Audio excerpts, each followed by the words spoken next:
Today I'm going to talk about how to read running graphs.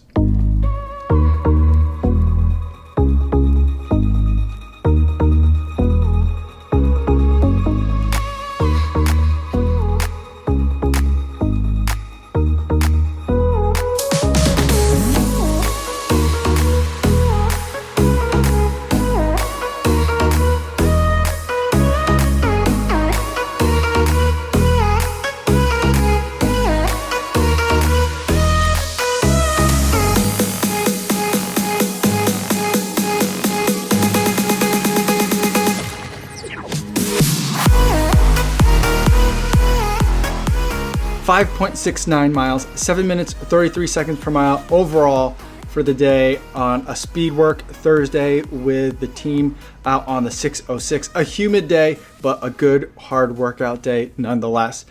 Today what I wanted to talk about, because I've been posting these graphs, if you've been following me on Instagram in the Instagram story, to kind of talk about the speed workouts and the tempo days. And the reason why I've been posting those graphs is because if you look at just the overall number, like today, 5.69 miles, 7 minutes, 33 seconds per mile, it doesn't give you the story of what the workout is. Looking at the graphs gives you a little bit more detail without me having to list a whole bunch of numbers. And what it typically looks like is, and I'll put today's on the screen, is that kind of what I think of when a kid draws a castle, like the castle wall, or jack-o'-lantern teeth. So those are the things that I think about. And the way that you read those for today's workout, for example, so the way that you read these is that along the y-axis, what you have is pace. Faster paces are up top, slower paces are on the bottom. And then along the x-axis, what you have is the passage of time or the duration of the workout. So here's the beginning of the workout, here's the end of the workout over on the far end. And for today's workout, for example, I had 4 by 1 mile repeats with a 2.5 minute jog in between each of the intervals. And by looking at this, you can see not only how fast did I run, how long did it take me to run that, and also how long and how fast or slow were my rest periods. And that's the way that you can kind of really see if people are moving or doing a slow jog or staying like an active recovery in terms of always moving after an interval, or if they're just stopping or pausing the watch in between intervals. So that's something that you can also check there. So for today, the splits that I hit for the first mile, it was a 6:07. Second mile was 6:17. Third is 6:10, and fourth was 6:09, all with a goal pace of 5K plus 15 seconds. So about 6:15 is what I was shooting for. So under on most of them, over on one of them for the entire day. I'd say that's a win with the 2.5 minutes of rest in between them. And you can see if you look at the graph, that at one point, my pace after the interval just dips all the way to the bottom. And that means I stopped moving. So after, I think the second one, or after one of those, after the third one, I think, I just couldn't move anymore. And so I stopped for a second to catch my breath. And then after that, I got ready to keep moving along my recovery. Or maybe it was after my last one before I started jogging. Anyway, for example, let's take a look at the last two speed workouts that I did. So last Tuesday, I think probably the best example of how to read one of these graphs, I had 6 by 400s at split intervals, 30 seconds at tempo, 30 seconds at 5K, alternating until I hit the 400 mark. Then a 1 by 3 mile block of tempo paced run, and then 5 by 0.1 mile strides, which should have been about a mile pace. So if you look at that graph, you could see that I didn't really do a good job of the split pace, like 30 seconds of this, 30 seconds of that. I just kind of ran at a pace in the middle, and then the long 3 mile block, you could see that in the center of the graph. And then for the 5 times 1.1 mile strides, you could see that I wasn't really running that much faster than my 400s or the tempo. By then I was pretty much spent, and I kind of gave it what I had, which was a little bit slow. So that's how you kind of can read that.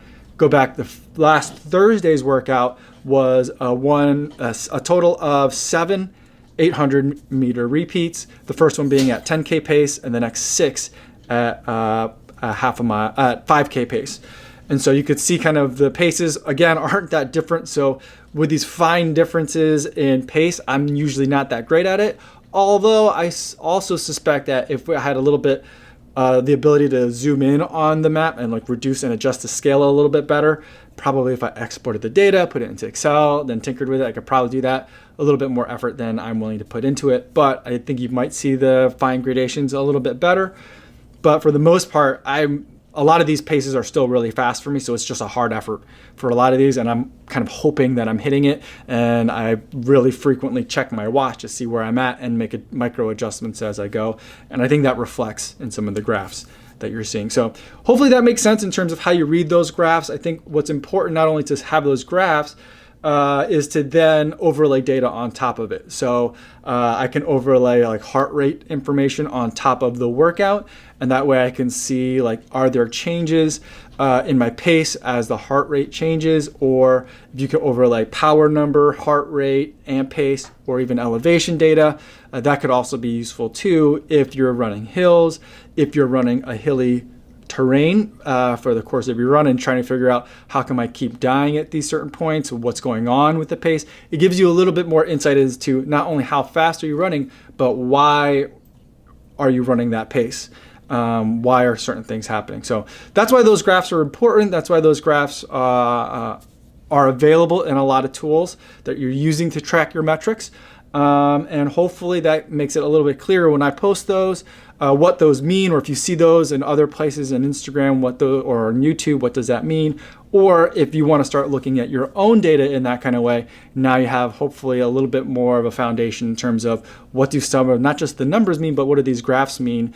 Because the graphs, I think, can give a little bit more life to the numbers, which in turn tell you more about what you yourself are doing. So if you have any other questions about that kind of stuff, feel free to leave them in the comments. I'm by no means an expert. I'm also learning it along with you guys, but that's my understanding of it too. And I know that if we all put our minds together in the comments, we can all help each other grow. Before I go, I do want to talk about the charity run for this week. It's Bryce Turner. He's going to be running the Chicago Marathon and raising money for a Mercy Home for Boys and Girls. I've been very happy to donate $70 to his fundraising efforts, and I'll post links in the description in case you'd like to learn more. That's all I have for today, everybody. Thanks so much for making it to the end of the video, and I'll see you guys tomorrow. Yo, what's going on?